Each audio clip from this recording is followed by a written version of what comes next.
professor Vladimir Pirroy-Longo, né? Isso foi idealizado, essa homenagem pela Associação Brasileira de Metalurgia, Materiais e Mineração e o Instituto Nacional de Tecnologia.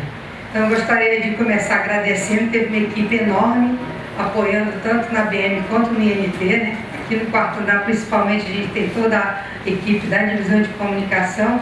E eu tive uma assessoria muito de perto para localizar todos vocês e outros amigos que não puderam estar aqui presentes, que foi a Cida Neves, nossa diretora, o Hugo Túlio, a Andréa Lessa, a Paula e também a Dulcinéia, a Estênia. Então teve um time aqui para a gente tentar localizar todos os amigos do professor Longo, né? Então, para a gente avançar, que o nosso tempo aqui é curto, né? Eu convido então o presidente executivo da BM, o Horacísio Leal Barbosa Filho, para dar as boas-vindas e falar um pouquinho dessa homenagem.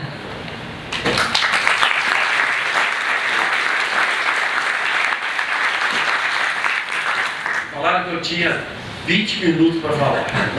Mas eu prometo, professor Longo, que eu vou falar só 1 minuto. É com grande satisfação, porque eu estou até emocionado de estar aqui fazendo uma homenagem para o senhor. Eu, como executivo da associação, eu tenho aqui presente aqui o presidente do nosso conselho, ex-presidente de conselheiros, né, o professor Riso, o Ricardo Leal, o professor Sérgio Neto, e é uma grande satisfação estar com vocês aqui. Né? Eu sou originário aqui também do estado do Rio, eu não sou do Rio, mas sou do estado do Rio, então toda vez que eu venho da cidade maravilhosa eu fico muito feliz da vida. Ainda bem que eu não vim ontem, né? Né, professor? Com uma bela trajetória de vida, né, o professor Longo se dedica há mais de 50 anos ao desenvolvimento da ciência e da tecnologia em nosso país. Seja do nobre ofício de professor, que foi professor na minha universidade, Fluminense, e renomadas universidades, seja como pesquisador ou ocupando cargos públicos em importantes instituições científicas. Fundamentais para o desenvolvimento de um país, a ciência e tecnologia no Brasil necessitam cada vez mais de pessoas como Pirroy-Longo. Por isso, nós da BM, em parceria aqui com o INT, né? Nós discutimos e achamos que a pessoa mais justa para ser homenageada seria o senhor. Né? E nós na BM temos a missão de difusão de conhecimento técnico-científico, então está alinhado com tudo aquilo que o senhor pregou. Vemos nessa homenagem a oportunidade não só de reconhecer a sua contribuição dada para a ciência do país, mas também de incentivar e prestigiar o trabalho da comunidade científica brasileira. Obrigado, professor Pirroy-Longo, pelo trabalho realizado e conte sempre conosco. Beijo.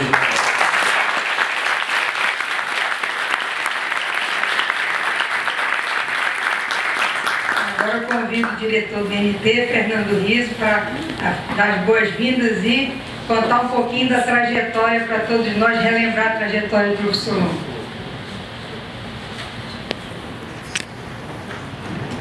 Bom dia a todos. É um grande prazer para mim poder recebê-los aqui no INT.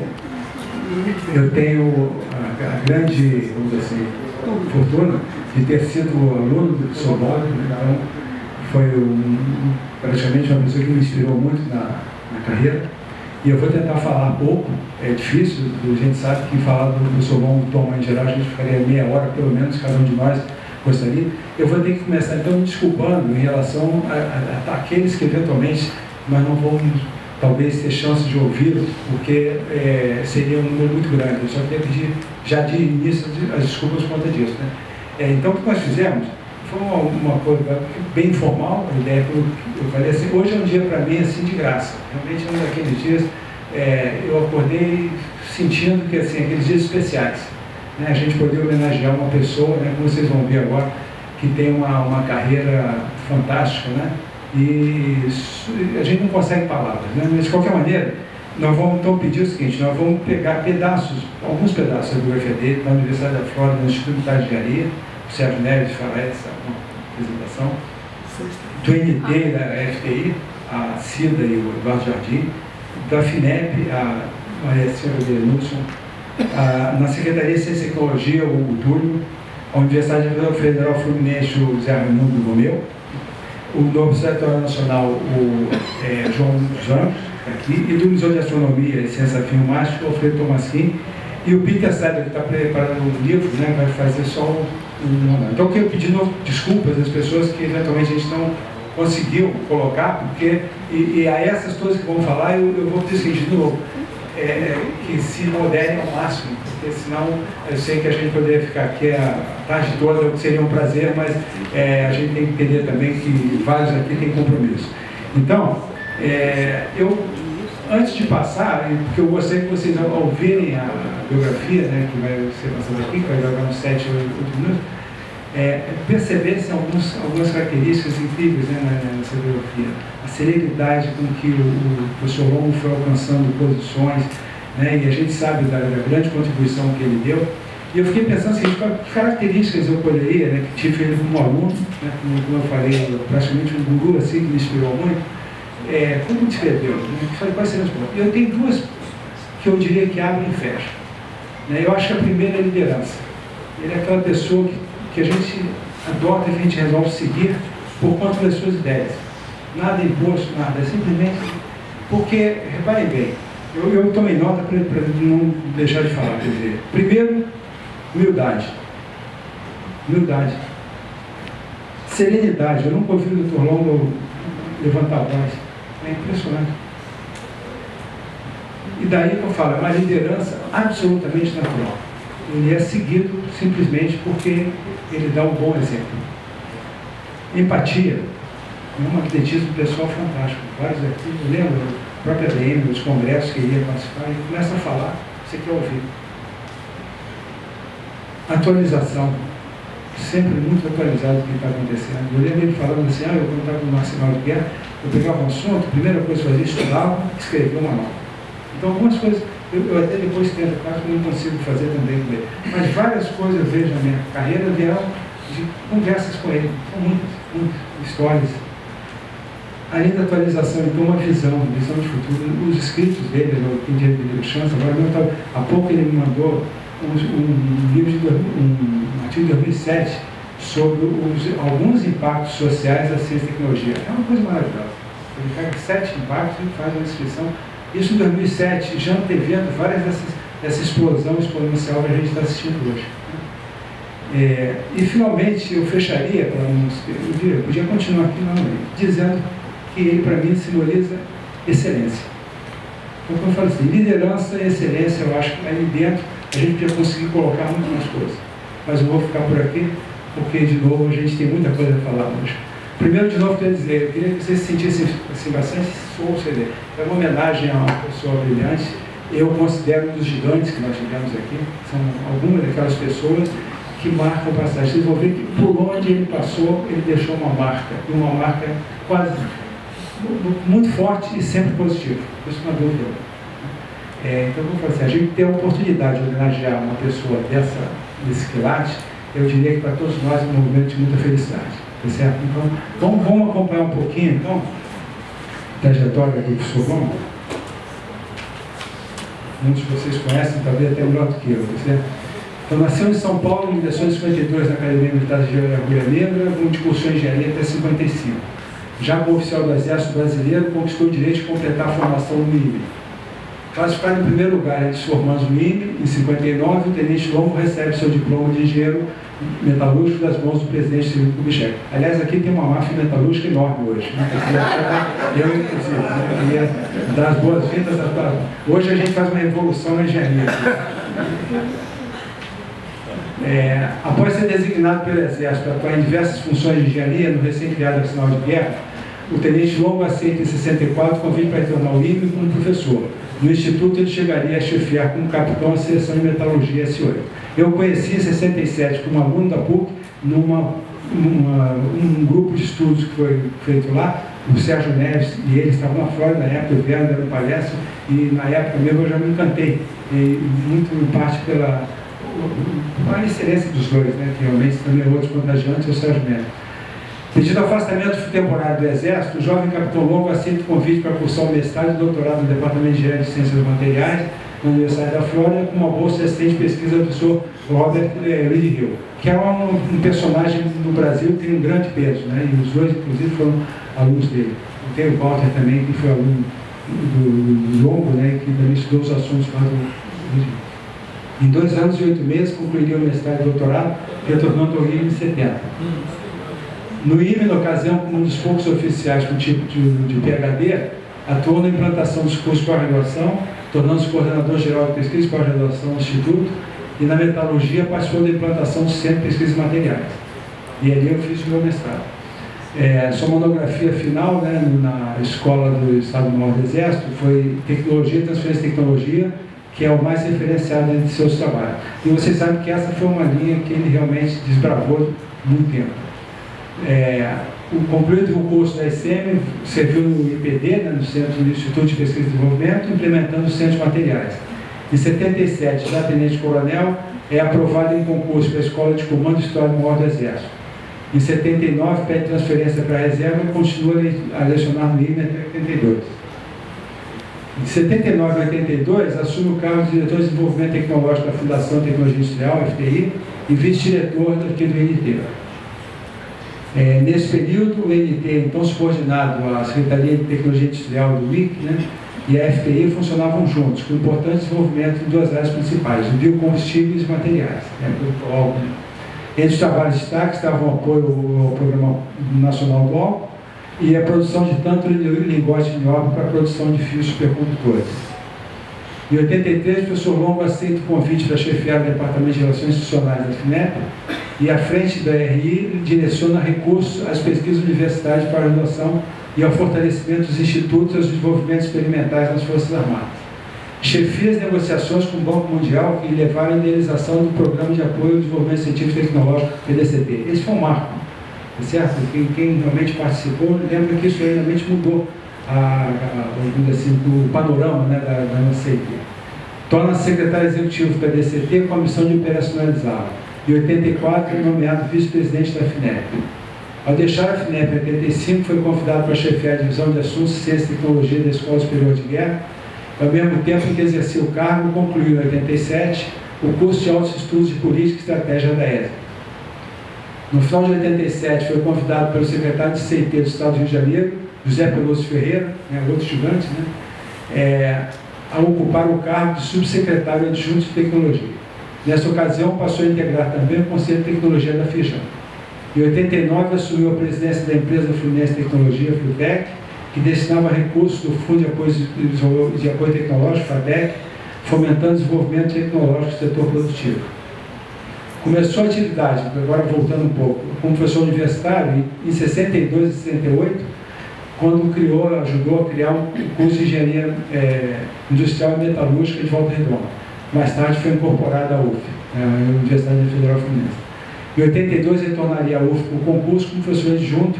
Em 86 seria aprovado como professor titular e seguiu carreira como professor nessa universidade. Em 91 a 94 foi pró-reitor de pesquisa e pós-graduação da universidade, lecionou disciplinas de engenharia até 2003, totalizando 38 anos nessa função.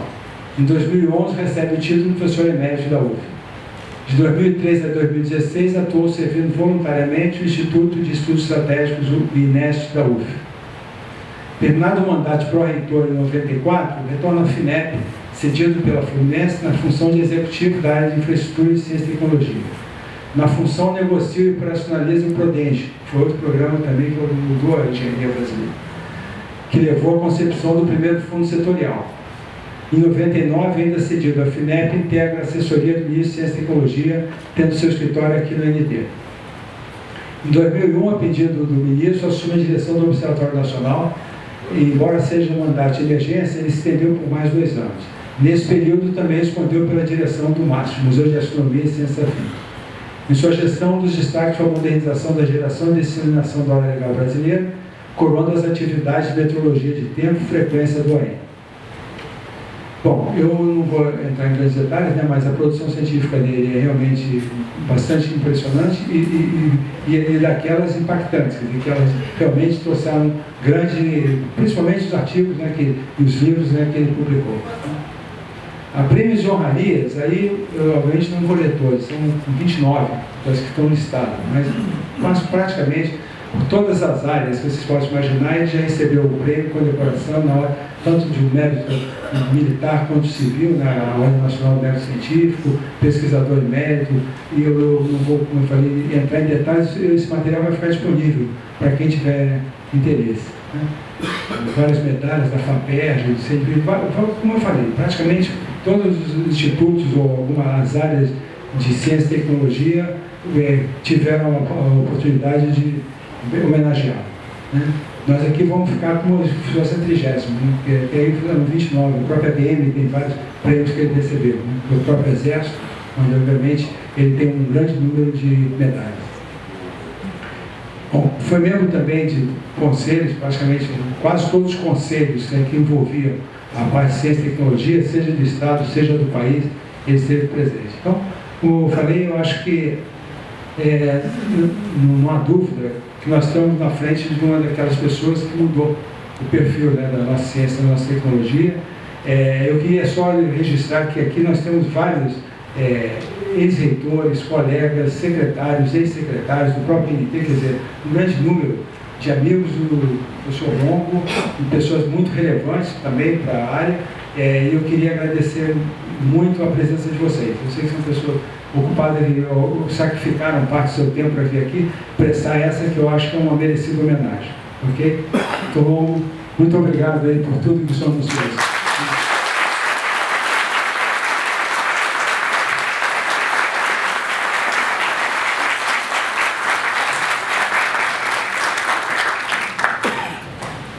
Na segunda fase agora da homenagem, né? Então eu convido o presidente da ABM, Leal, e o presidente do Conselho de Administração para sentarem aqui. A gente vai ouvir os depoimentos, o diretor do INT, e eu vou ficar aqui também comandando aqui a segunda fase. Então, nessa segunda etapa aqui, nós vamos ter 2 microfones, né, Paulo? Um que vai ser o professor que vai falar e outro. Então, nós vamos começar aqui pelo presidente do Conselho de Administração da ABM, que vai falar um pouquinho sobre a parte da Universidade da Flórida, onde viveu o professor Longo, e sobre o INE. Bom dia a todos vocês. Seguindo o que o Riso acabou de comentar, eu gostaria muito de ter muito mais tempo para conversar a respeito da oportunidade de interagir com o Longo, histórias que aconteceram na Universidade da Flórida. Eu tenho certeza que tanto o Peter Salles, que está fazendo o livro, como o próprio Longo um dia deveriam colocar isso numa biografia, porque além desse lado pessoal, também tem o lado da grande participação que ele teve na política de ciência e tecnologia do nosso país. Não é? Eu só fico frustrado porque eu vejo tantos amigos meus aqui, eu gostaria de podê-los mencionar pessoalmente. Tá? Isso foi uma coisa que eu aprendi com o Raul, que está ali, né? E o Raul, quando fazia os discursos, tinha tempo, né? Provavelmente como ministro, né? Então ele ia mencionando as pessoas no auditório. Aquilo deixava as pessoas envaidecidas. Olha, o ministro me conhece, né? Uma vez ele citou o meu nome, então aquilo ficou gravado, mas eu não tenho tempo para isso. O que eu gostaria, então, nesse momento, certo? De, primeiro, acrescentar uma outra qualidade daquelas que você listou, excelência do professor e nosso amigo Longo, que é a amizade. Tá? Eu tive o privilégio de ter uma amizade próxima com o Longo. Tá? A primeira vez foi na Universidade da Flórida. Ele chegou em 1968 para iniciar seu mestrado e doutorado. Eu estava saindo, estava terminando meu mestrado. O mesmo orientador, então foi muito fácil convivermos juntos. Ele estava sozinho, ele não veio com a família naquele momento, né? Nossa comunidade brasileira o acolheu, ajudou em tudo que foi possível. Tá? Por quê? Porque o Longo deixou bem claro: eu tenho pouco mais de 2 anos para terminar mestrado e doutorado. Eu digo: Longo, esquece, isso é impossível. Como? Você nem fala ainda bem o inglês, está chegando aqui, já está querendo todas essas coisas. Tá? Então, mas de qualquer maneira, vamos dar um apoio a ele. Eu voltei para o Brasil, me associei ao UFRJ. O Longo depois voltei para fazer o doutorado com o mesmo orientador. Nesse momento, o Longo já estava bem adiantado no seu doutorado. E prestes a terminar, aquilo realmente me impressionou. Qual foi a razão dele ter conseguido isso? Isso, certamente, um recorde na Universidade da Flórida, fazer mestrado, doutorado em 2 anos e pouco. Tá? Foi a dedicação, a disciplina, obviamente militar, e o trabalho, certo? E o Longo se dedicava a tudo que ele tinha que fazer. Tá? Isso, obviamente, né, tinha também um outro lado, não é? Que era o fato dele ter que trabalhar sábado, domingo, de madrugada, de noite, não é? E, obviamente, deixar um pouco os seus amigos de lado, talvez até, não é? A sua própria família. Não é? A única pessoa que eu me lembro que não chamava ele de Longo era a Isabel, né, que eu aqui faço uma homenagem à esposa dele, que ela sempre falava, o Valdemir, certo? O Valdemir está sempre trabalhando, você não quer me acompanhar nos shoppings para fazer as compras, mas a gente entende. Com isso ele terminou o seu doutorado em tempo recorde, que outros, inclusive militares, que também passaram o mesmo tempo conosco, não conseguiram. Esse foi o primeiro momento em que eu tive a oportunidade de conviver num ambiente de grande amizade com ele, com a Isabel, com a Marílias e com o Paulinho, que aqui está, filho dele. Né? A outra oportunidade foi quando nós trabalhamos junto com o Pelúcio, ele como subsecretário de Ciência e Tecnologia, eu com uma outra subsecretaria também, e nesse momento também eu pude, não é, ter oportunidade de ganhar do Longo todo aquele entusiasmo por ciência e tecnologia em nosso país. Né? Hoje, vocês que estão aqui presenciando essa homenagem e olhando o Longo ali, o nosso guerreiro, o seu justo repouso, vocês estão enganados, porque o Longo ainda tem muito, tá certo, a contribuir com o nosso país. Foi só chegar junto dele com o nosso comandante aqui do IME, e começarmos a falar sobre a situação atual, que ele já começou imediatamente a dar sua opinião, tá certo? Opinião muito relevante, que eu comentei com ele que nós vamos levar isso adiante, certo? Porque ele é uma pessoa que luta, pela soberania tecnológica nacional como ninguém, certo? Foi um embate, aqueles que tiveram a oportunidade de assistir muitas falas do Longo a respeito desse assunto, entendem perfeitamente que naquele instante, certo, essa talvez tenha sido a maior contribuição que ele pode ter dado ao nosso país, certo? Quem sabe um direcionamento, uma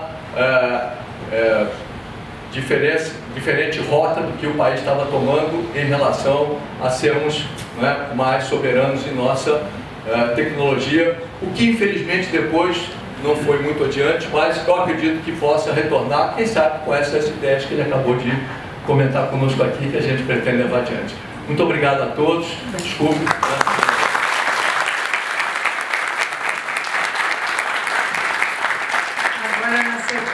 Para falar um pouquinho da época do INT, Cida, nossa diretora, e depois FTI, quer prever. Então, Eduardo Jardim vai falar um pouquinho na sequência, então.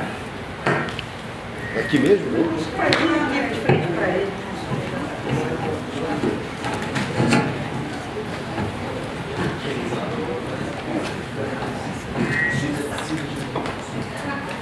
Olha, eu vou me falar me dirigindo ao professor Longo, não é vocês não. Meu estimado professor, orientador, guru, professor Valdemir Pirroni. Realmente é muito emocionado que eu estou aqui para falar rápidas palavras. Sim, não vamos citar o nome de todos, porque senão caímos aqui até de tarde. Eu estou diante de pessoas aqui que foram muito importantes na minha vida. Professor Fernando Riso, que é professor de metalurgia física e companheiro de pelada.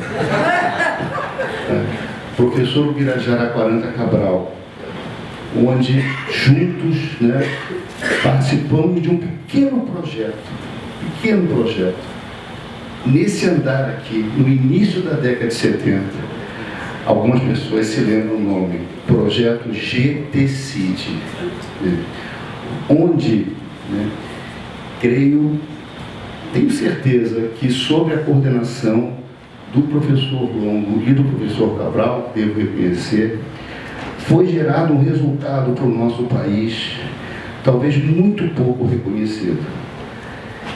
Nesse momento, através do espírito empreendedor, do espírito inovador, articulador do professor Longo, o GTCID, né, passou, junto com instituições no Brasil e no exterior, a formar professores, engenheiros, especialistas em diversas áreas, em especial dentro da nossa máfia metalúrgica, do qual já sou um pouco degenerado, né, em engenheiro de produção. Foram inúmeras teses de mestrado, doutorado, artigos que nasceram nesse projeto, né, e cujo embrião científico e tecnológico está até hoje gerando resultados pelo país afora. Eu acredito, modéstia às favas, que eu faço parte desse processo, junto com muitos que eu estou vendo aqui, e não vou citar os nomes. Por isso, muito obrigado.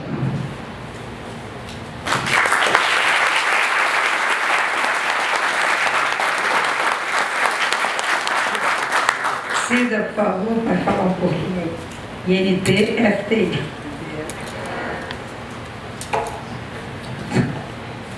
Bom dia a todos. É com um enorme orgulho e satisfação que estamos aqui, professor Longo. A gente vai acabar sendo um pouquinho repetitivo, porque eu acho que realmente o professor Rios e o Sérgio colocaram muito bem todo o espírito que a gente conseguiu aprender dos seus ensinamentos.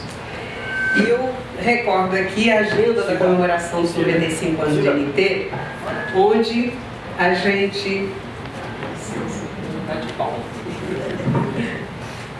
onde a gente colocou olhar o passado com gratidão, o presente com paixão e o futuro com esperança.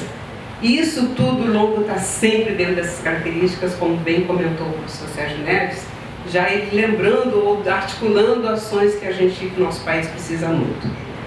O agradecimento especial à ABM e ao INT por nos proporcionar essa oportunidade, nessa homenagem.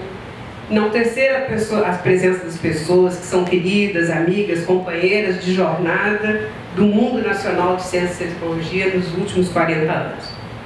Diante desses dois ambientes, eu acredito que é um profundo desafio participar dessa homenagem. E vou elencar rapidamente algumas coisas. O que destacar diante da imensa contribuição do mestre ao longo da construção do pensamento de vanguarda do desenvolvimento nacional de ciência e tecnologia? Certamente, professor Longo, muitos economistas aprenderam com você. Hoje, quando a gente tem as teorias do desenvolvimento econômico, do desenvolvimento tecnológico, científico, eles estão certamente embasados no conhecimento que você difundiu. Diante do levantamento de uma revisão bibliográfica com tese, doutorados e mestrados orientados por você, certamente daria uma outra tese de doutorado.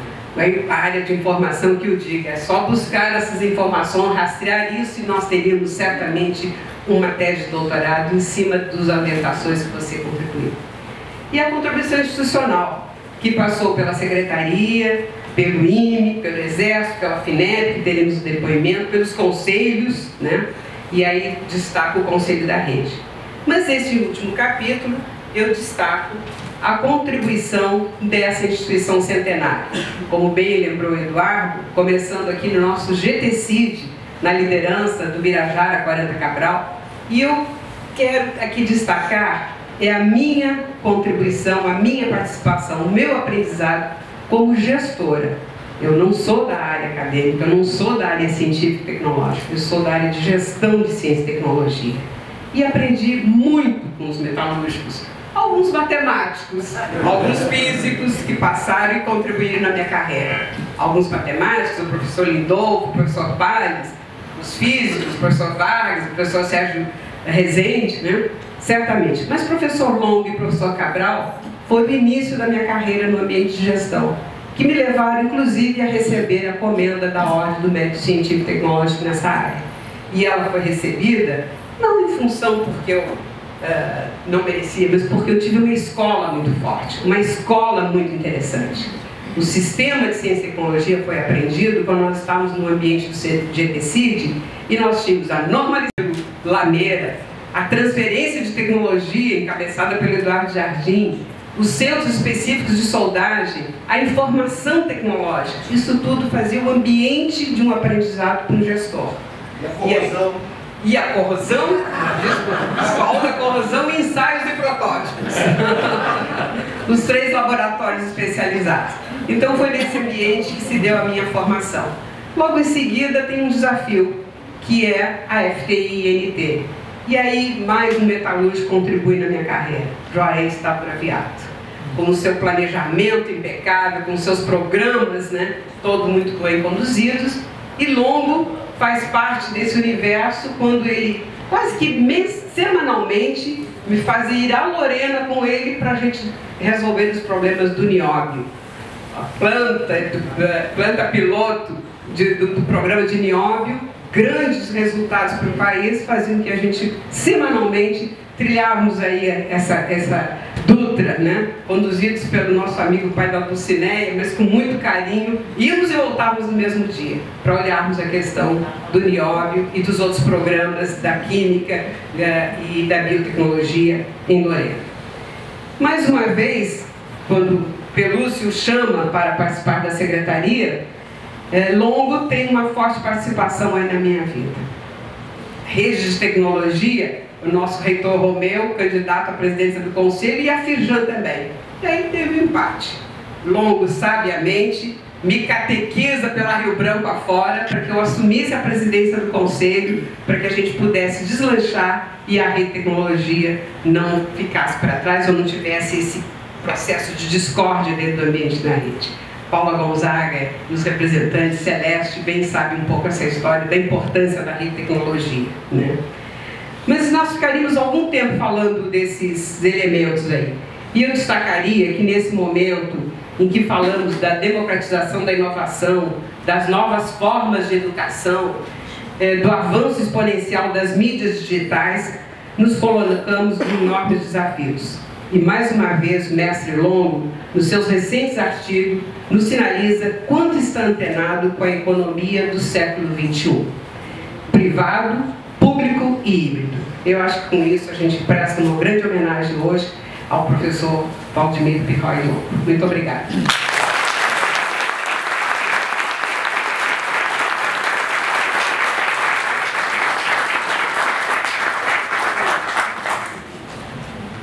Agora, na sequência, a gente convida para falar um pouquinho sobre a FINEP, né? Maria Silva de Anúncio. Bom dia a todos. Eu estou aqui muito emocionada de estar aqui fazendo essa homenagem ao Longo e, assim, perdi um pouco da minha tranquilidade nos últimos 2 dias. Para quem que eu vou falar? O que que eu vou falar? Tentei me programar de alguma forma, mas eu percebi que qualquer coisa, qualquer programação que eu fosse fazer ia extrapolar muito o limite de tempo que seria razoável numa homenagem desse tipo. Então eu resolvi vir assim com a minha mesma preparação, vou correr o risco das simplificações, das sintetizações e das omissões para procurar falar do Longo.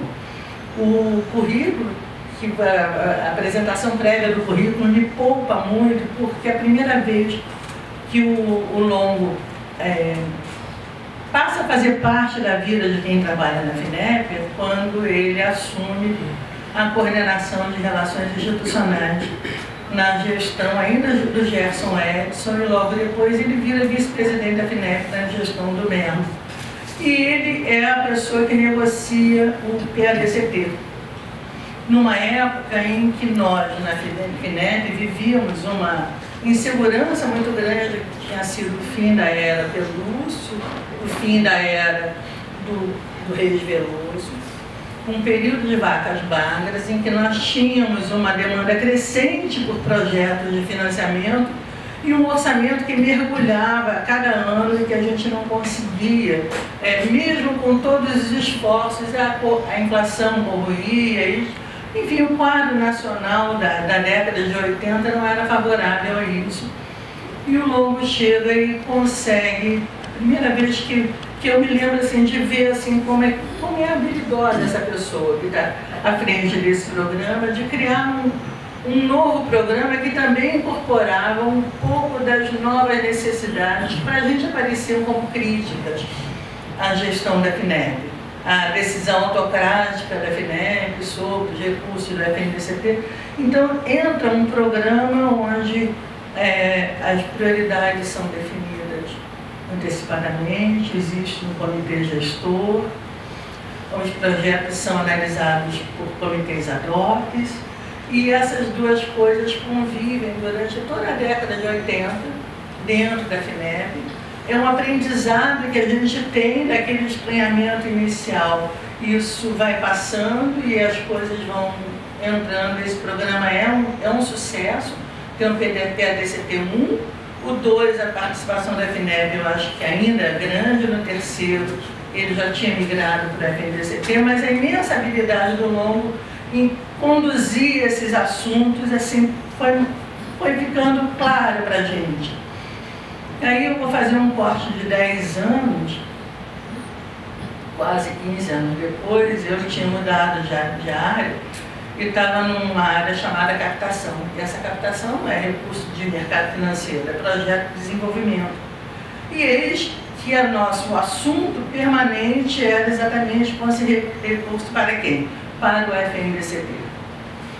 Lá o bom e velho FNDCT, que a gente contava com o dinheiro do BID. Era a nossa proposição que 30% do empréstimo que viesse fosse carregado para o FNDCT. E nós conseguimos levar com isso uma parte muito pequena da demanda que ainda continuava grande. E até que abriu a janela com a possibilidade de vir a financiar acordos bilaterais com o Japão, com a Alemanha, a demanda por equipamento de pesquisa.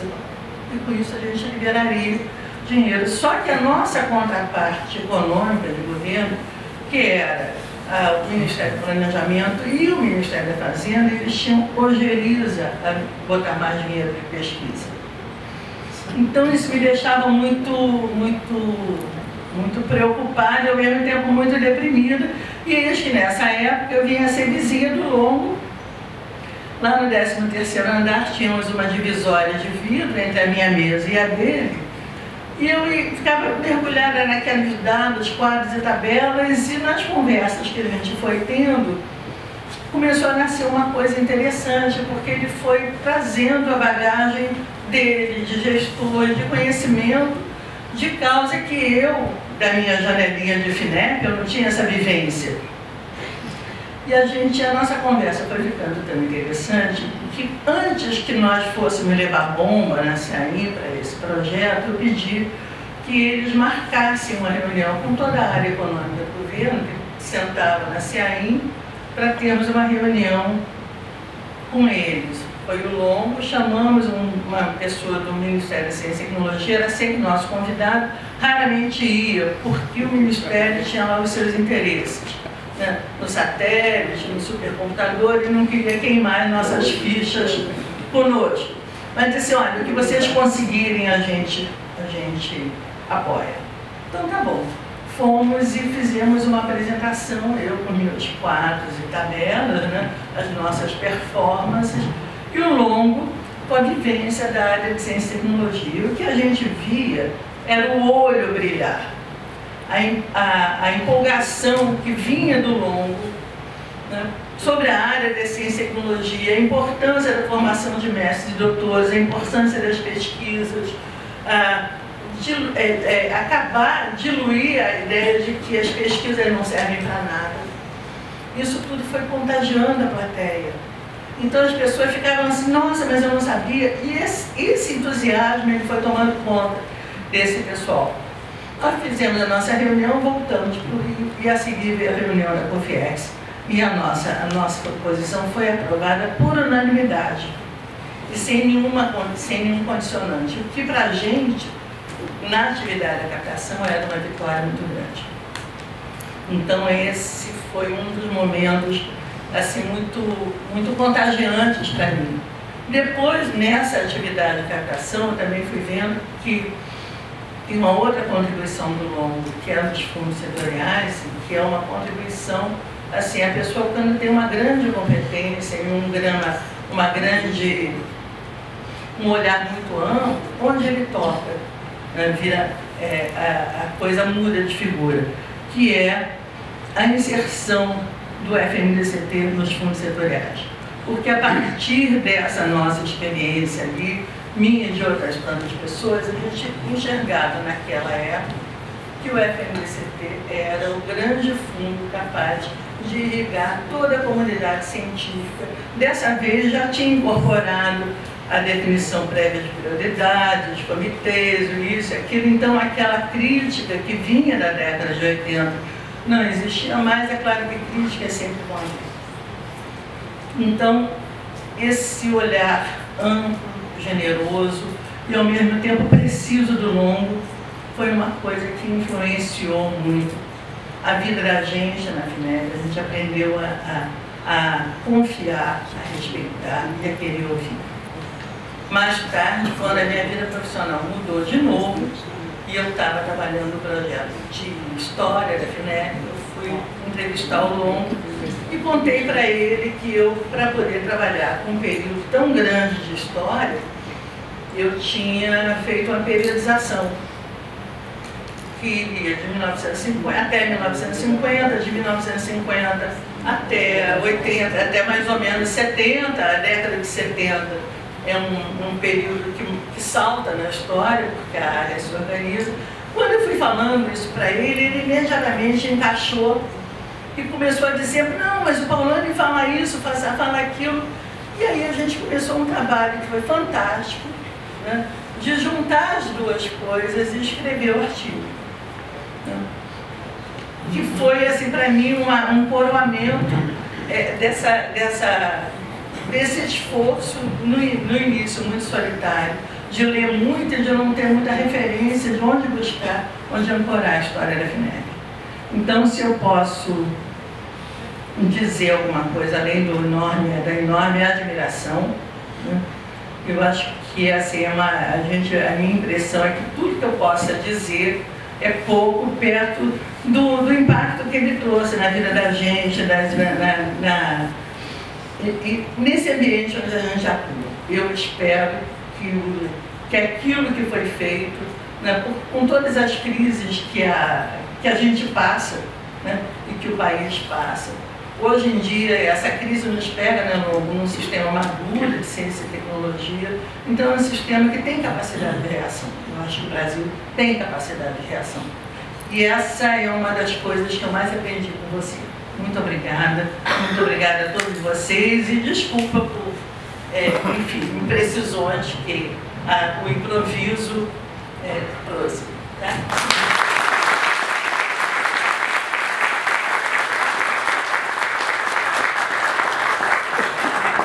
Agora eu convido o Hugo Túlio para falar um pouquinho do período da Secretaria de Ciência e Tecnologia do Estado. Bem, bom dia a todos. Bom dia, querido Longo. O Longo eu ainda convivo com ele até hoje, né, Longo? Nós sempre encontramos na sua casa com a turma da UF. A gente vai lá conversar um pouco, discutir alguns assuntos, tratar de ter a opinião dele. Então isso é uma rotina nossa. Mas eu vou contar um pouco da história também do século. Deixa eu citar algumas pessoas que não tem jeito de não citar. Em alguns casos não tem. Eu conheci o Longo quando eu fui para a STI. E aí tinha a turma da FPI, era aquela turma de bacana, que chegava lá em Brasília. E eles, o Longo, uma vez a turma foi em Lorena, e o Longo fez uma apresentação lá em Lorena, que ele subiu no palco, sentou fez um show, que o pessoal foi enciumado. Nossa, o cara fala bem demais, motivou todo mundo, né? E aí fiquei conhecendo você, mas a gente não trabalhava junto. Depois do PDCT, a gente teve que o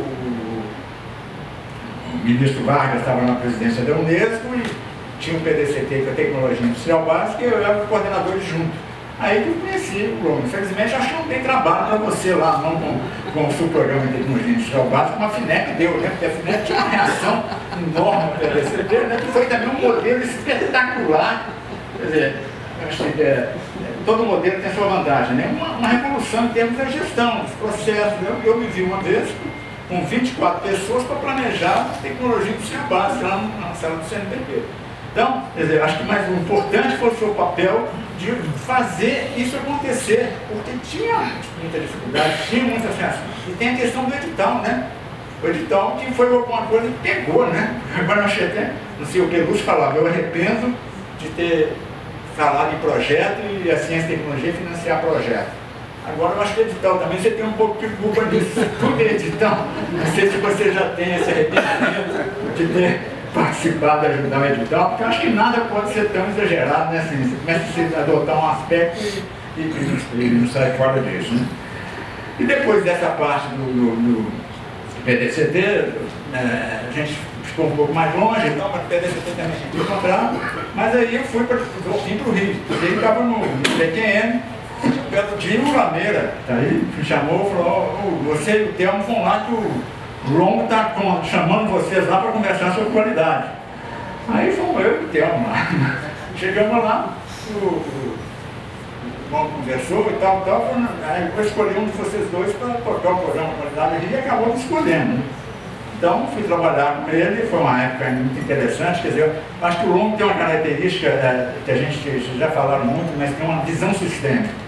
Ele lida bem com a parte científica, com a parte tecnológica e até com a parte empresarial também. Quer dizer, ele tem um conjunto bem articulado. Outra coisa, ele é um empreendedor.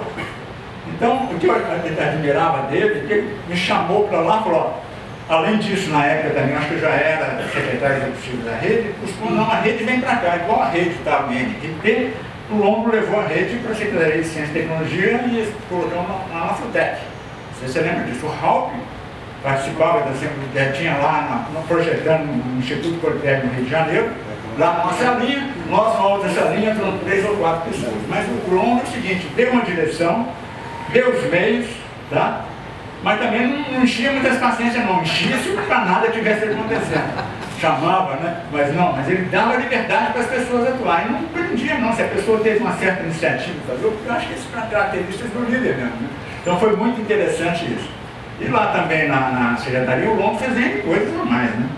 O programa teve a chance de conhecer todo o estado do Rio de Janeiro, né? Porque tinha um programa progredido, que era levar o governo do estado para o interior, e ele viajava todo, porque ele começou a falar, né?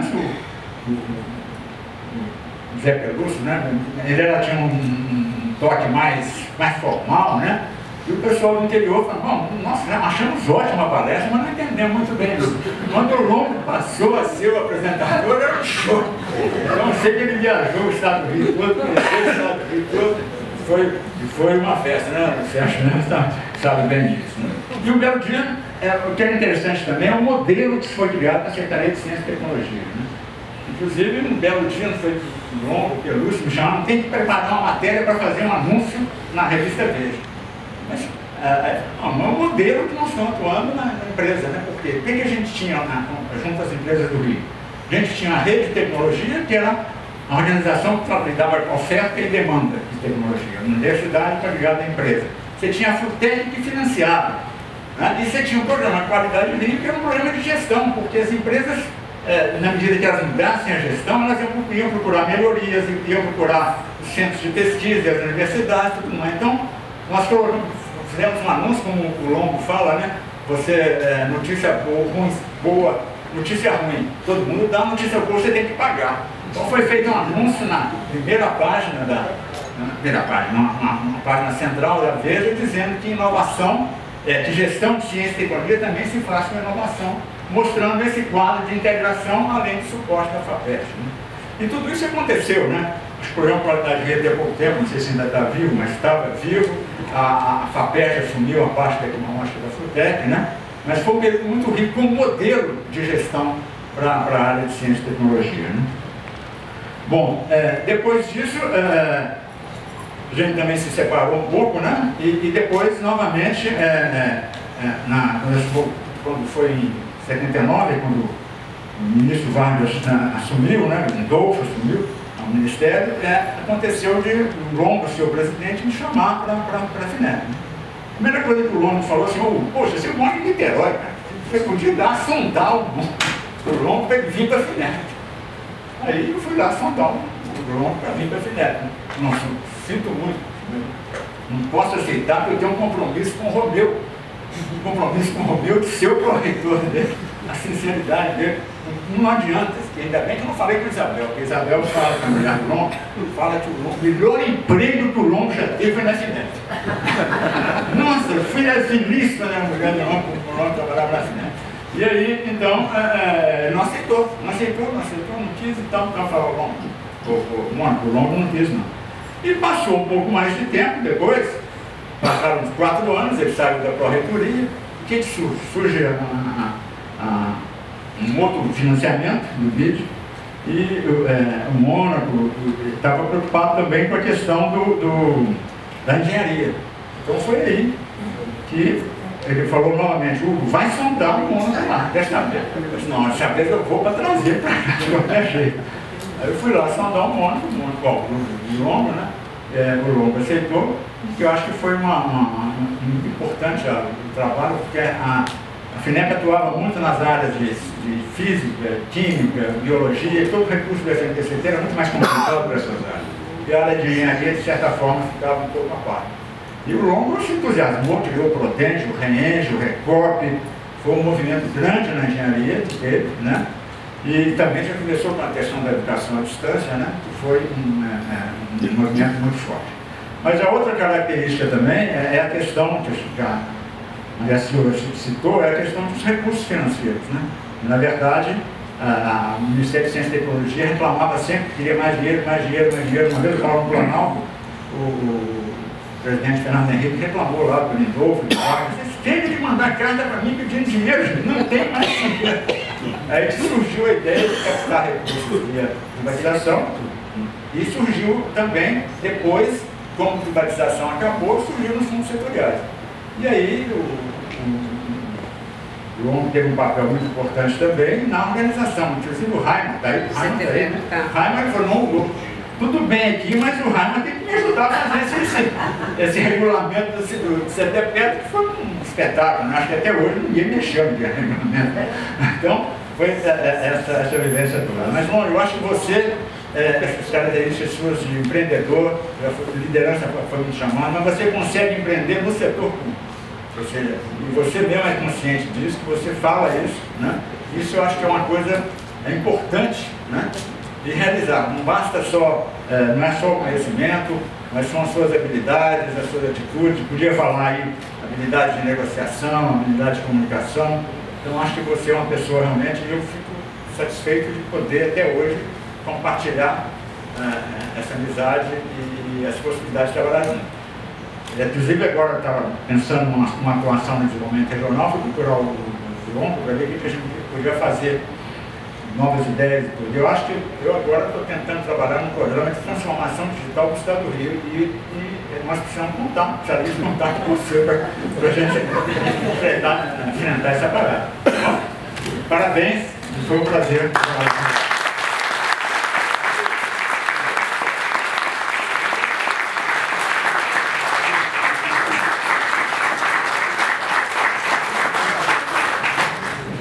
Agora, para falar sobre a UF, também grande parte da vida do professor Longo, convido José Raimundo Romero. No dia 6 toma posse um novo vice-reitor, um vice-reitor, que era aluno da engenharia química, e que diz que foi a primeira participação mais efetiva dele na pesquisa na universidade, ganhando um edital lançado pela pró-reitoria, que com o Longo também passou a chamar de pesquisa e projeção, com o Longo passou a chamar de inovação. Agora, enquanto o futuro vice-reitor ganhou o edital, outros não puderam se concretizar. Por quê? Nesses tempos turbulentos que o país vive, né, e são cíclicos, havia uma ministra da Fazenda que contingenciou os orçamentos, então a maior parte dos editais não puderam ser cumpridos, que eram feitos com o orçamento da UF, somente com o orçamento da UF. mas que deixou uma semente, que deixou uma mostra, né, do que se pretendia fazer. E o Longo, na pró-reitoria, conquistou a todos. Os funcionários, numa época que os funcionários estavam aí já bastante achando que iam participar da solução do país através de moções e assembleias, essas coisas, o Longo conquistou a todos os funcionários. Ao professorado todo da universidade conquistou. E o Longo revelou ali alguma coisa que também aqui no Brasil parece que não é compreendido, não querem perceber. Ele mostrou um interesse social muito grande. Ele me procurou e falou, olha, vamos proporcionar cursos de línguas para os funcionários para que eles melhorem como pessoas, cursos de informática. Porque aqui no Brasil a ideia é essa, quem faz passeata, quem faz panfletagem e tal, tem preocupação social. E aquele se dedica à produção, se dedica à ciência e à tecnologia, que se dedica ao crescimento econômico, não tem esse viés. E todos, eu acho que tem, muitos têm, a maioria tem, mas o Longo revelou também essa preocupação social para que aquilo que ele faria não ficasse apenas na sua finalidade própria, mas trouxesse benefícios a toda a população brasileira, principalmente a menos vista, a menos protegida. Mas assim terminou, mas eu queria, nesse pouco tempo, dar um outro depoimento. Em determinado momento eu chamei para o reitor Longo e não havia concurso, não havia, naquele mesmo momento estavam proibidas os concursos. E um parecer de um irmão que faleceu muito cedo, irmão de Longo, o meu, fez um parecer dizendo que a proibição era para as nomeações e não para os concursos. Então, vamos fazer concurso. E pediu ao Longo que se encarregasse dos concursos da Universidade Federal Fluminense, que eles ficassem incorporados à sua própria Longo. Em 4 anos foram 342 concursos para professor adjunto, 116 concursos para professor titular,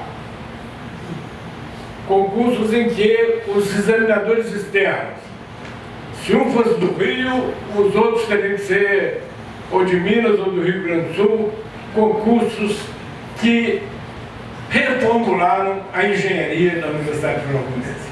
Uma escola que formava ótimos engenheiros, mas que não tinha nenhuma participação maior na pesquisa, na pós-graduação e o Longo reformulou a matemática da UF, que passou a ser uma matemática respeitada.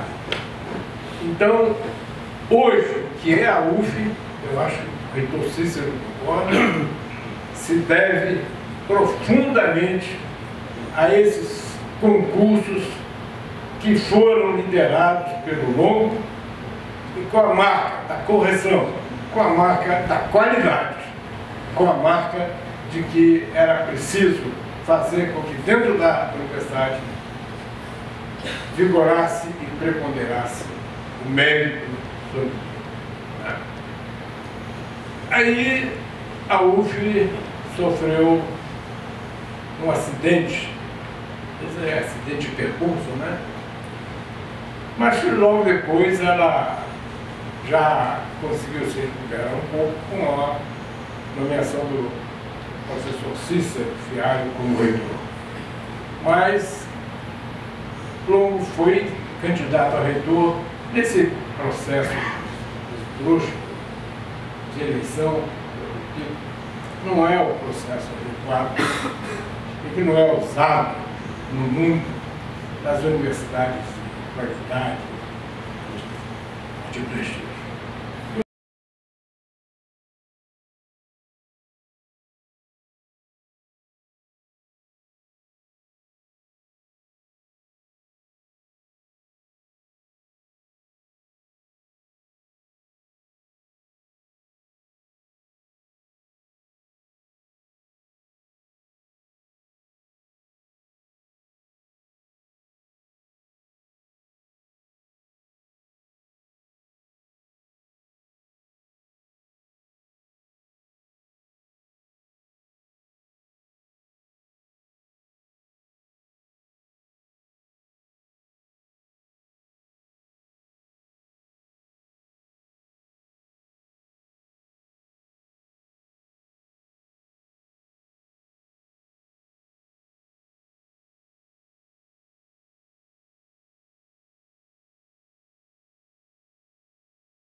a direção do Observatório Nacional.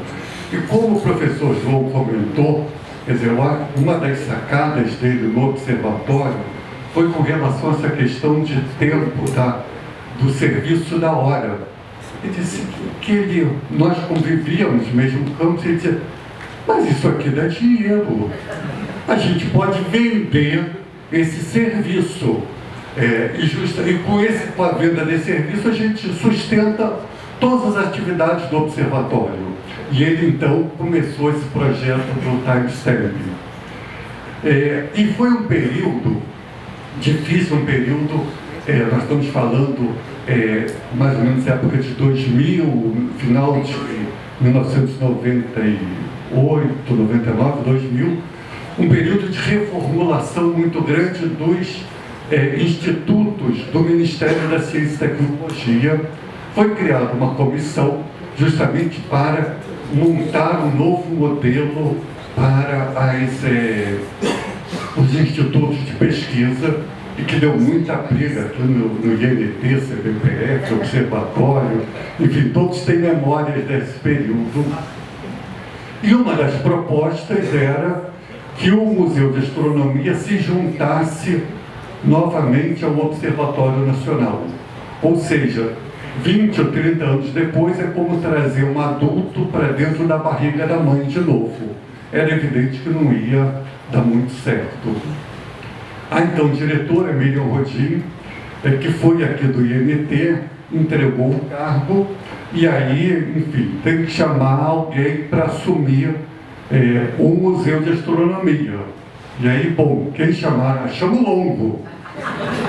Aí, mas o Longo, ele é louco, ele vai assumir. Ele dava aula na UF, assim, mas diretor do Observatório Nacional, diretor do Museu de Astronomia, isso não vai funcionar.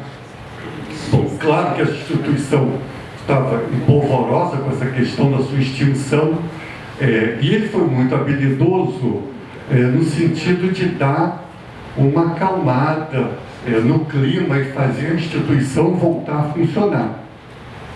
E foi criado um comitê, justamente, que havia um problema, uma vez que se juntaria o Museu de Astronomia ao Observatório, o que faz com todo o patrimônio histórico que estava sob a guarda do museu?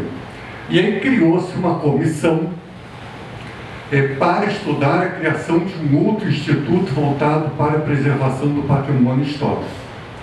E essa comissão tinha, se eu não me engano, Gerhard Jacob, do Rio Grande do Sul, foi presidente do CNPq, o Romeu Lande, presidente da FAPESP, eram só nomes assim.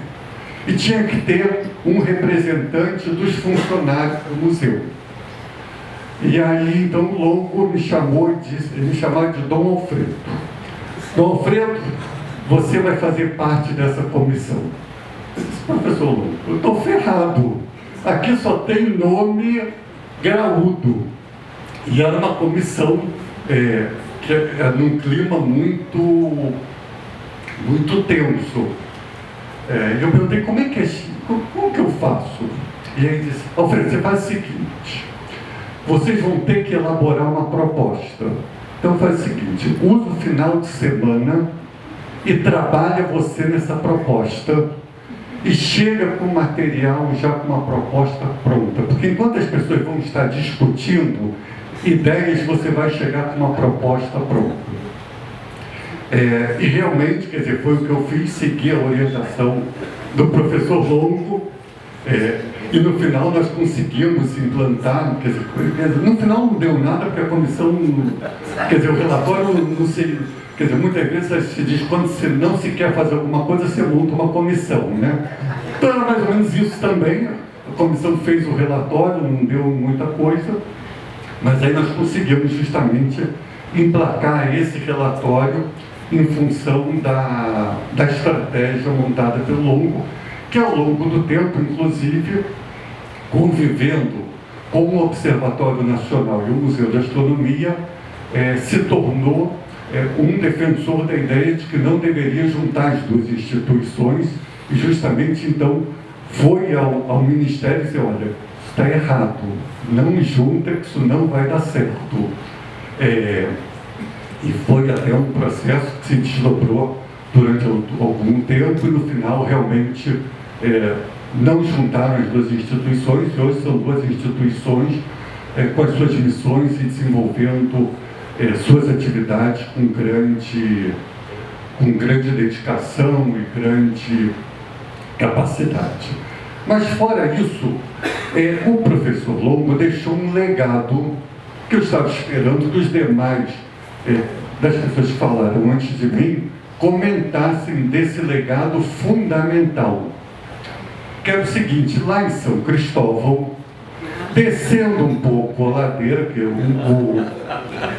quer dizer, isso foi aqui uma falha terrível, mas eu vou tentar corrigir essa falha. O Observatório Museu ficou no alto de um morro e descendo um pouco, tem lá um restaurante português excepcional. Inclusive as pessoas muitas vezes queriam marcar reuniões no observatório, no museu, para depois ir almoçar no Cidade do Porto. O Longo, então, postava uma vez por semana, ia no Cidade do Porto e já chamava algumas pessoas para vir também. E esse almoço passou a ser algo rotineiro, cada vez mais ele chamava. Então era uma espécie, um espaço de networking, onde as pessoas se encontravam, tomavam vinho, comiam bacalhau, ninguém conseguia depois voltar para o seu trabalho, era em geral sexta-feira, final do dia. Eu acho que muitos dos aqui presentes fizeram parte, e foi criada uma confraria, a Confraria do Bacalhau. E nós temos inclusive um bottom, que eu ainda tenho guardado, até ia trazer, esquecendo, um bottom da Confraria do Bacalhau. Eu acho que então, talvez esse representa um dos grandes legados do professor Longo, da criação dessa confraria, porque eu não sei, eu acho que ela não existe mais. Professor Longo, tem que organizar de novo, tem que chamar o pessoal. Fechou. Fechou, Cidade do Porto fechou. Nós estamos à busca de um novo local conveniente. Então, em dezembro, prometemos que vamos retornar.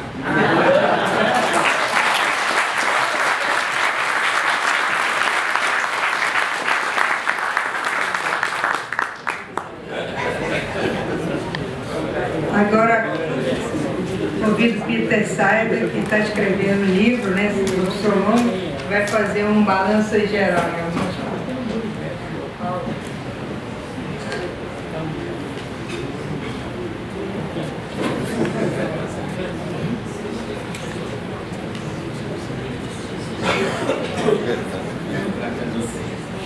Bom, imagino que depois dessa sessão maravilhosa, ninguém está colocando em dúvida a necessidade de escrever um livro, né?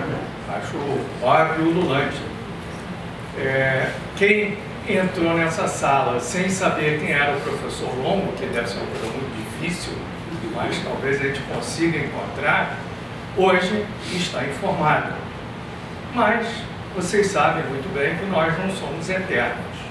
Então é importante a gente registrar para a posteridade o que nós sabemos, o que nós aprendemos e, eu acho, acima de tudo, a contribuição do Longo para a nossa sociedade. Falou-se sobre a tecnologia, sobre a soberania nacional, sobre o ensino, mas eu acho que o Longo promove aquilo que todo mundo está procurando, que é um convívio harmonioso, onde as pessoas podem colocar suas posições, discuti-las e, como o Longo bem mostrou, até em situações extremamente adversas, colocar as coisas para andar, mesmo em nosso país, mesmo numa cidade que fica debaixo d'água durante o dia. Enfim, eu acho que o Longo nos dá uma, vamos dizer, uma aula de otimismo. Ele nos mostra que mesmo nas situações mais, aliás, queria agradecer o Thomas Kim, porque eu ia falar sobre a confraria do bacalhau, mas agora não é mais necessário, porque, na verdade, esse livro nasceu na confraria do bacalhau. E nasceu lá por quê? Porque as pessoas se reuniam, né, um convívio muito agradável, o bacalhau era excelente, o vinho era honesto, né, dentro da nossa, vamos dizer, capacidade de pesquisadores, né, não era, vamos dizer, uma coisa exorbitante, era boa, mas não era exorbitante. E aí reunimos e o Longo começou a contar histórias. E aquelas histórias, aquilo que a gente levava para casa naquela sexta-feira, era uma coisa maravilhosa. Você chegava lá cansado, etc, etc. Aí o Longo começava a contar essas histórias e todo mundo saía de lá risonho, pronto para realmente apreciar não só o fim de semana, mas apreciar seu próprio trabalho através dos exemplos que o Longo nos deu. E a ideia do livro nasceu exatamente da ideia de pegar essas histórias do Longo e transformar num livro. Mas, à medida que nós fomos juntando essas histórias, nós vimos que isto era muito maior do que essas histórias. Nós achamos que quem tem essas histórias pode trazê-las. É possível, nós estamos pensando em fazer uma sessão só sobre as histórias. O INT já traçou uma carreira do Longo ao longo dos anos. Nós vamos buscar um pouquinho antes, quando ele ainda era cadete na Academia Militar, aqueles primeiros anos nos batalhões, antes de ele entrar para o INE. Então o livro vai ser um pouquinho maior do que isso. E nós gostaríamos de dar um fecho com, vamos dizer, testemunhos como esse que foi dado pelo Observatório Nacional. Quando se pensava que nada mais era possível, lá veio o Longo cheio de ideias, não só de ideias, muita gente tem ideia, mas o Longo viabiliza essa ideia.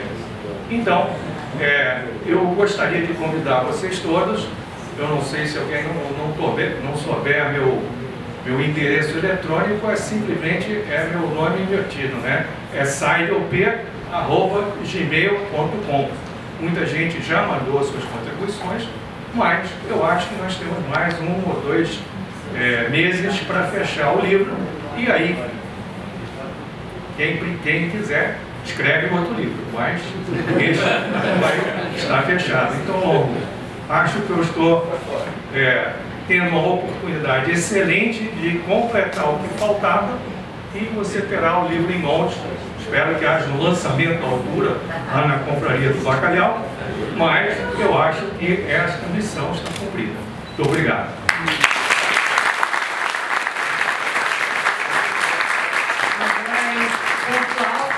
Nossa homenagem aí, nós vamos iniciar com a entrega da placa, né? Vou passar a palavra aqui para o presidente também. Eu cometi uma falha no início e eu vou corrigir, vou fazer um upgrade dessa falha aqui.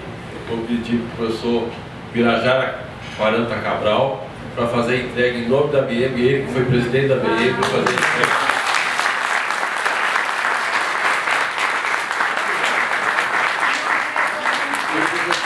Também, obviamente, também os 2 ex-presidentes da BM vão fazer a entrega. Por favor.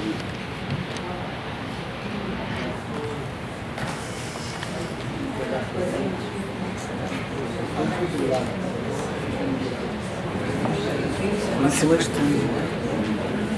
Pode vira de lado.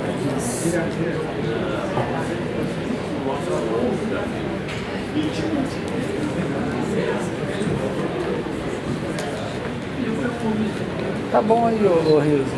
Isso. Tá bom, tá bom.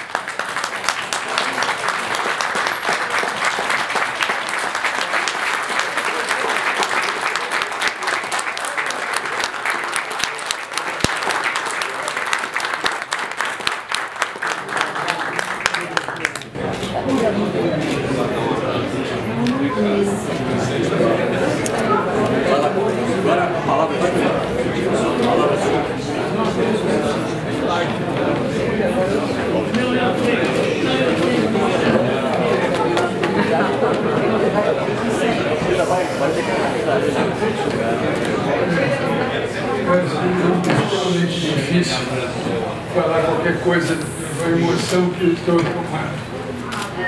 Mas eu aprendi desde cedo na vida de pesquisa acadêmica e na área educacional que dar o microfone para um professor é sempre um perigo. Porque ele acaba falando muito mais, contando, acaba indo aos detalhes, tintim por tintim, e dá uma aula pelo menos esperta. Eu prometo que não vou fazer isso, porque eu não tenho condições absolutamente emocionais de fazê-lo. Eu vou apenas falar alguma coisa como eu vejo a situação atual e depois um agradecimento por esse dia, um dia magnífico na minha vida. Vocês me propiciaram o dia talvez mais feliz dos últimos tempos na minha vida. Eu quero dizer o seguinte: se a gente olhar no passado, a gente vai encontrar Francis Bacon, que diz que conhecimento é poder. Conhecimento é poder. Certamente, hoje a gente diz que conhecimento científico e tecnológico é poder. Isso se torna evidente após a Primeira Guerra Mundial. Os países se distinguem pela capacidade científica e tecnológica e se agudizam depois da Segunda Guerra. Depois da Segunda Guerra surgem as grandes potências científicas e tecnológicas, dominando o cenário mundial. Recentemente, Jeffrey Sachs, publicou no Economist, dizendo o seguinte: a coisa está tão grave que o mundo não é mais dividido em ideologias, é dividido por tecnologia. Então, são 3 blocos, 3 categorias de países no mundo. 15% da população, que eu acrescento no trabalho do Jeffrey no Economist, são menos de 15 países, produzem todas as tecnologias que nós usamos. Não mais de 15 países. Todas as tecnologias nós usamos aqui. Tudo, do plástico ao filmador, a máquina fotográfica, tudo isso aqui foi criado nesses 15. 50% da população vive em países que têm condições de absorver parcialmente esses conhecimentos e usá-los na sua economia. No caso do Brasil, por exemplo, está entre os 50% dos países que são capazes de utilizar essas modernas tecnologias. E 35% dos países do mundo, da população do mundo, estão absolutamente fora. Não têm capacidade nem de absorver nem de usar essa tecnologia. São marginalizados. Então, o mundo, então, é dividido em 3 categorias de países. Primeiro, 15% da população geram todo o conhecimento tecnológico e mandam no mundo. Essa é a realidade. Mandam no mundo econômico, político e militarmente. Essa é a realidade. A gente olhar já manda quem pode, obedece quem tem juízo. São os países que têm um big stick na mão, são esses países. Em seguida vem os países como o Brasil e outros países da América Latina, que são países que são capazes de usar até, às vezes, competentemente. E, finalmente, os países que são abandonados e que não têm condição.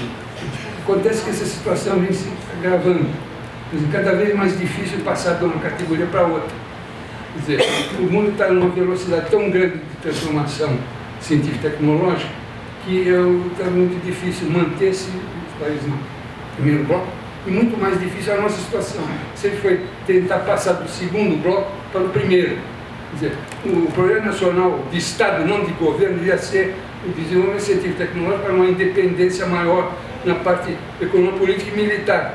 E essa é por aí que vai a independência. Enquanto você for dependente, porque você precisa usar, importar o conhecimento e sem condições de progredir, enquanto o outro vai te entrega não até a última tecnologia, mas a penúltima, que é a última dele vai usar. Né? Então, quer dizer, o Estado tem que ter uma política de Estado, não de governo, sobre ciência e tecnologia. Manter, e não é com um orçamento de 1 ponto qualquer coisa, 1,2, 3, no máximo que já chegamos, de investimento de PIB, de P&D, de pesquisa de desenvolvimento, que nós vamos chegar no segundo bloco. Pelo contrário, eu vi a reclamação da SBPC, que parece que de 20% do orçamento do ano passado que caiu para P&D no Brasil. o orçamento que era X passou a ser X menos 20% em 2018. Então, assim, não sairemos do próprio. Mas claro que é uma situação que se agrava ainda mais, é que a velocidade de transformação está aumentando cada vez mais e surgindo áreas que fazem com que as pessoas acreditem, alguns, que estão na quarta revolução tecnológica. As tecnologias, o impacto pode ser tão grande que é uma verdadeira revolução que muda emprego, muda hábitos, muda prioridade, muda até o poder. As empresas, eu pude imaginar que a Kodak ia sumir. A Kodak sumiu. Por quê? Porque foi incompetente? Não, porque surgiu uma tecnologia arrasou com ela. Hoje, profissões surgem e desaparecem, conhecimentos são exigidos e logo descartados. Quer dizer, o que está acontecendo? Então, a primeira revolução industrial que nós tivemos, tecnológica, que foi a primeira revolução industrial, foi a máquina a vapor. Depois veio a segunda, já no século seguinte, isso foi no século XVIII, século XIX já veio a revolução da eletricidade, a segunda revolução. A terceira revolução, a eletrônica e da informática, que foi no século XX. E atualmente o Fórum Mundial de Davos, o Fórum Econômico Mundial, anunciam a quarta revolução tecnológica. Estão em marcha e que, se nós bobearmos, nós vamos continuar periféricos na ordem econômica mundial. Quais são as áreas que são envolvidas? Eu tomei nota no citado do nome. Tecnologias mudando o mundo físico. Biotecnologia, robótica, impressão 3D, novos materiais, internet das coisas, transmissão, armazenamento e captura de energia. Aqui na geração, captura de energia. Tecnologia mudando o mundo digital, inteligência artificial, blockchain, novas tecnologias computacionais e realidade virtual e aumentada. Em outras palavras, o novo modelo de revolução não será uma tecnologia, mas a convergência de várias. Nós já estamos assistindo. Vocês vejam o seguinte, o que é olha o celular de 5 anos atrás e olha o celular hoje. Convergindo todas as tecnologias numa maquineta diabólica. Você leva no bolso, faz miséria, ele troca, muda dinheiro de lugar, ele fala, ele fotografa, acabou a máquina fotográfica, acabou. Quem vai comprar uma máquina fotográfica? A Kodak, acabou por quê? Fazendo essa tecnologia convergente. Quer dizer, nós estamos numa velocidade muito maior do que no passado e estamos ainda bobeando com relação a ser essa tecnologia tem que ser uma prioridade de Estado, se é que nós queremos continuar sendo uma nação razoavelmente independente, soberana e que possa dizer não aos países centrais. Então eu acho que nós estamos numa situação de mudança de governo, e seja esse governo tenha a lucidez de mudar essa situação, não chegar pelo menos a 2% do PIB, porque se nós quisermos passar para o bloco 1, nós não podemos investir menos do que eles investem. Nós temos que investir mais. Nós vamos dizer, não é possível chegar em curto prazo a 2%, mas 2% seria uma meta realizável a algum prazo, porque eles estão com 2% e alguns acima de 3% do produto interno bruto em PIB. Então nós não vamos alcançar investindo menos. Impossível. Então é uma decisão de Estado. O que nós queremos ser nesse mundo tecnológico. E essas tecnologias nós temos que não poder perder o bonde da história, deixar essas tecnologias passarem ao lado. Nós temos que estar dentro delas. Temos que... Bom, isso eu acabei de que não ia falar, mas acabei contrariando o que eu disse, né? Como professor não resisti a falar alguma coisa. Eu diria o seguinte, que o governo, que o Marcos Pontes, eu digo meus parabéns ao atual presidente que vai assumir, de se ele realmente vai sacramentar o retorno do MCT como uma unidade do governo independente, não subsídio junto com outra, mas como prioridade. MCT retornar a ser um ministério importante e da política de Estado nacional, e que ele volte a recompor, no mínimo a curto prazo, o orçamento que foi o anterior ao atual. Chega a 1,3% do produto nacional bruto com uma meta de chegar pelo menos a apontar para um futuro de 2%, e caminhar nessa direção. O Brasil tem todas as condições objetivas para passar por bloco. Tem território, tem matérias-primas, tem disponibilidade de clima e condições naturais favoráveis. Bom, então eu agradeço. Vou falar o que eu devia fazer, que é agradecer. Vocês imaginem como eu me sinto nessa homenagem. Olho para o auditório e vejo pessoas que são importantíssimas na minha vida, com quem interagir nas mais diversas situações, nas mais diversas horas. Eu tive o privilégio de passar dentro de pelo menos 30 ou mais instituições nacionais de CIT, passar por dentro, ou como servidor, ou como membro de conselhos, né? De conselho. Membro de conselho, acho que de quase todas as instituições aqui do Estado, do CETEM, do CBPF, do INT,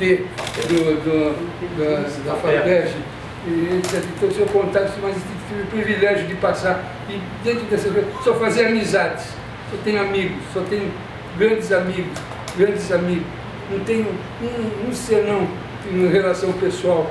Eu acho que isso me orgulha demais. E ao vê-los aqui, eu acredito que vocês estão avalizando um sonho que eu tive de ontem para hoje. Eu sonhei que a minha trajetória profissional valeu a pena. Eu acho que vocês estão avalizando esse sonho, dizendo, você está sonhando, você está certo. Você não é um sonho, é uma realidade. Você conseguiu varar esse cipoal da comunidade científica e tecnológica, deixando uma marca que é a compreensão. Alguém falou que eu nunca... Sim, o diálogo, sempre houve diálogo. Eu saio daqui sabendo que criei amigos, todos vocês quiserem, eu poder abraçar a cada um e agradecer muito que vocês me fizeram nessa trajetória. Eu acho que hoje é o dia mais feliz da minha vida e eu preciso continuar.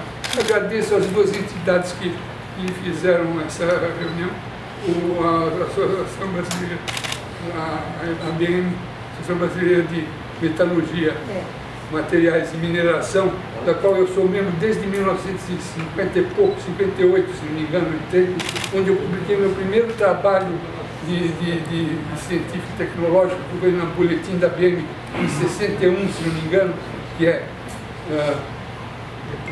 projeto construção e operação de uma instalação piloto para a estação de magnésio da Dolomita.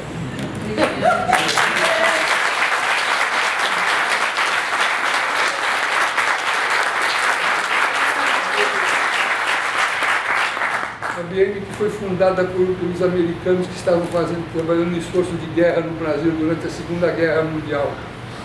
Uma das sociedades mais respeitadas no meio científico e tecnológico, a ABM, pela sua seriedade, pela sua constante elevação da qualidade do seu trabalho. O boletim da ABM era um lugar onde se publicavam todos os artigos da parte de materiais no Brasil. E agradecer ao INT, a figura do meu ex-aluno.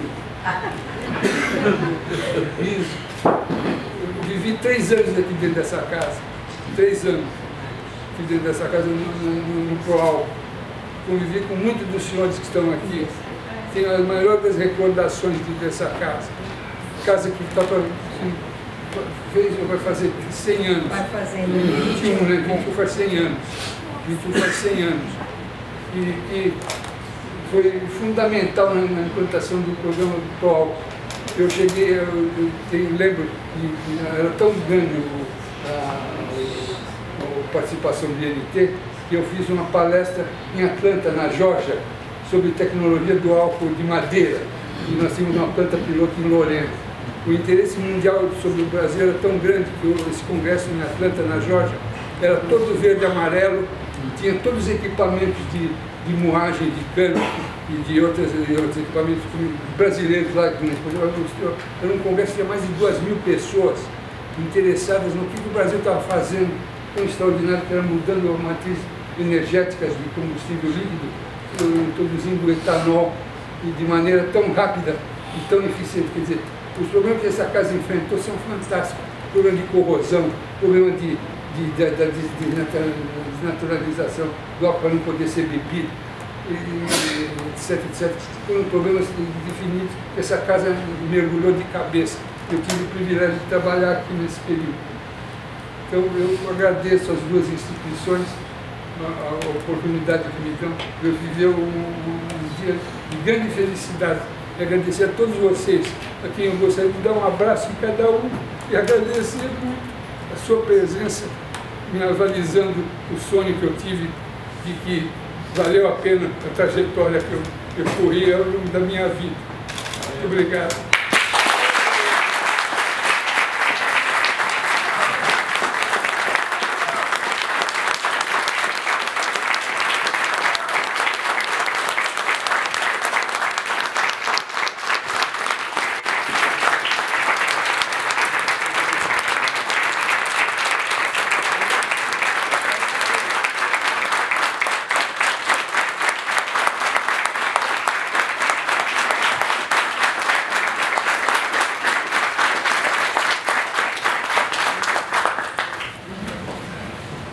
Pessoal, eu acho que não resta muito a falar. Eu queria também, em nome do NT, também agradecer a todos pela presença. Simplesmente deixar o estimado professor, amigo, quer dizer, primeiro um agradecimento de todos nós, porque assim como você tinha esse sonho, você faz todos nós sonharmos. Eu acho que essa é uma das tuas, vamos dizer assim, grandes dádivas. Você é uma pessoa que, como eu já disse antes, né, você, o teu exemplo, eu acho tão bom a gente estar aqui, podendo não ficar olhando as páginas do jornal de hoje. Quer dizer, você repara que, né, o país está passando por uma fase que a gente, entre corrupção e violência, não tem outras palavras. E ver que, na realidade, o país tem saída, né, e depende muito de pessoas como você. Eu diria que você é daquelas pessoas que são essenciais para uma nação. Então, agradecer muito a sua contribuição. Muito obrigado.